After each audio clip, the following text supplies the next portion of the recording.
నిన్నటి కరెంట్ అఫైర్స్లోని 10వ ప్రశ్నకు సమాధానం. ప్రపంచ పొగాకు వ్యతిరేక దినోత్సవం ఎప్పుడు? Option A May 23, B May 27, C May 30, D May 31. సరైన సమాధానం డి మే 31. ప్రపంచ పొగాకు వ్యతిరేక దినోత్సవాన్ని ప్రతి సంవత్సరం మే 31వ తేదీన జరుపుకుంటారు. పొగాకు వాడటం వల్ల కలిగే నష్టాల గురించి ప్రజలకు అవగాహన కల్పించాలనే లక్ష్యంతో ప్రపంచ ఆరోగ్య సంస్థలోని సభ్య దేశాలు 1987 నుంచి ఈ దినోత్సవాన్ని నిర్వహిస్తున్నాయి.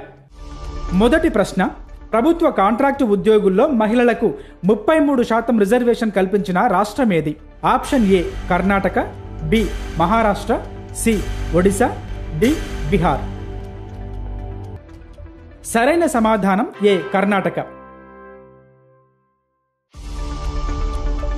కర్ణాటక ప్రభుత్వం ఇటీవల అవుట్సోర్సింగ్ ప్రభుత్వ సర్వీసులు పోస్టులలో మహిళలకు 33% రిజర్వేషన్ను తప్పనిసరి చేసింది. ఇది ఎస్సీ ఎస్టీలతో పాటు ఇతర వెనుకబడిన వర్గాలకు కూడా వర్తిస్తుంది. రెండవ ప్రశ్న, వియత్నాం నూతన అధ్యక్షుడు ఎవరు?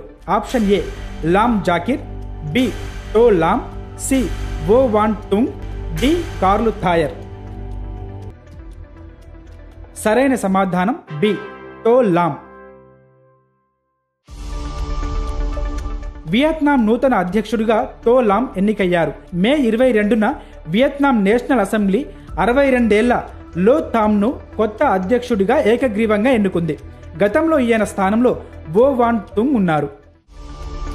మూడవ ప్రశ్న, గ్రామీణ మారుమూల ప్రాంతాలకు హైస్పీడ్ ఇంటర్నెట్ కనెక్టివిటీని అందించడానికి ప్రవేశపెట్టిన పథకం ఏది? ఆప్షన్ ఏ పిఎం వాణి, B PM net, C PM data, D PM PDO. సరైన సమాధానం ఆప్షన్ ఏ పిఎం వాణి. గ్రామీణ మారుమూల ప్రాంతాలకు సరసమైన హైస్పీడ్ ఇంటర్నెట్ కనెక్టివిటీని అందించడానికి కేంద్ర ప్రభుత్వం ప్రధానమంత్రి wifi access network interface PM వాణి అనే పథకాన్ని ప్రవేశపెట్టింది. ఈ పథకం కింద ఇప్పటి వరకు 2 లక్షల పబ్లిక్ వైఫై హాట్స్పాట్లను ఏర్పాటు చేశారు. నాలుగవ ప్రశ్న, global land outlook thematic report on rangelands and pastoralists నివేదికను ప్రచురించిన సంస్థ ఏది? Option A UNCCD, B UNEP, C UNDP, D UNO. సరైన సమాధానం option A UNCCD. Global land outlook thematic report on rangelands and pastoralists అనే నివేదికను United Nations Convention to Combat Desertification అనే సంస్థ తయారు చేసింది. ఈ సంస్థను భూమిని సంరక్షించడానికి, పునరుద్ధరించడానికి, నాణ్యమైన స్థిరమైన భవిష్యత్తును నిర్ధారించడానికి ఏర్పాటు చేశారు. ఐదవ ప్రశ్న, ఉత్తర భారతదేశంలో వాయు కాలుష్యం, ఆరోగ్య ప్రభావాలు అనే అంశంపై పరిశోధన చేసిన సంస్థ ఏది? Option A IIT Mumbai, option B IIT Delhi, C IIT Jaipur, D IIT Varanasi. సరైన సమాధానం ఆప్షన్ సి ఐఐటి జైపూర్. ఉత్తర భారతదేశంలో వాయు కాలుష్యం, ఆరోగ్య ప్రభావాలు అనే అంశంపై ఐఐటి జైపూర్ సంస్థ పరిశోధనలు చేసి నివేదికను తయారు చేసింది. ఇది ఉత్తర భారతదేశంలో మానవ ఆరోగ్యానికి హాని కలిగించే పార్టిక్యులేట్ మ్యాటర్ పిఎం మూలాల గురించి వివరిస్తుంది. ఆరవ ప్రశ్న, ఇంటర్నేషనల్ అల్యూమినియం ఇన్స్టిట్యూట్ వైస్ చైర్మన్గా ఎవరు నియమితులయ్యారు? Option A Satish Payal, B Miles Prosser, C Ben Kahrs, D John Slaven. సరైన సమాధానం option D John స్లావెన్.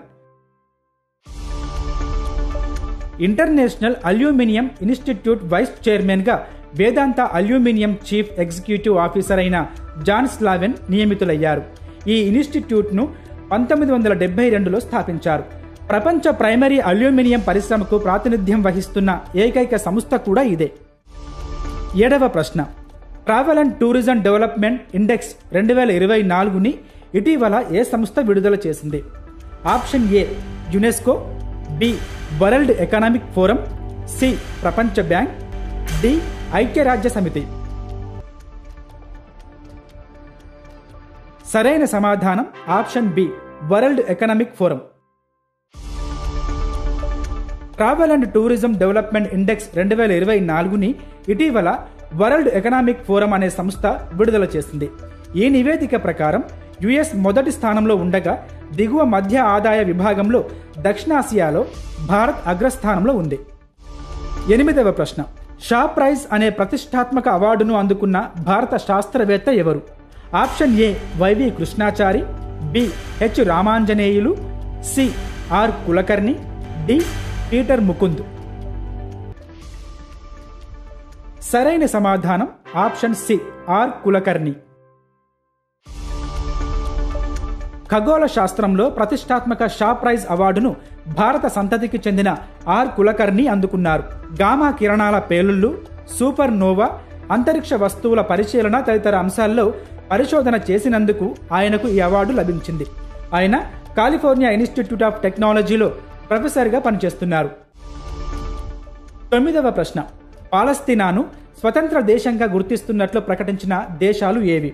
Option A France, England, US, B Russia, Ukraine, Germany, C Australia, Japan, New Zealand, D Spain, Ireland, Norway. సరైన సమాధానం option D Spain, Ireland, Norway. పాలస్తీనాను స్వతంత్ర దేశంగా గుర్తిస్తున్నట్లు 3 ఐరోపా దేశాలు Spain, Ireland, Norway దేశాలు ప్రకటించాయి. పశ్చిమాసియాలో శాంతి నెలకొనాలన్న ఉద్దేశంతో తాము ఈ నిర్ణయం తీసుకున్నట్లు తెలిపాయి. ద్విదేశ పరిష్కారం ఇజ్రాయెల్కు మేలు చేస్తుందని నార్వే ప్రధాని జూనెస్ గాస్కూరా పేర్కొన్నారు. 10వ ప్రశ్న. ఇటీవల ఐపీఎల్ నుంచి వీడ్కోలు పలికిన భారత ప్లేయర్ ఎవరు? Option A Mahendra Singh Dhoni, B Dinesh Karthik, C Ravichandran Ashwin, D Ajinkya Rahane.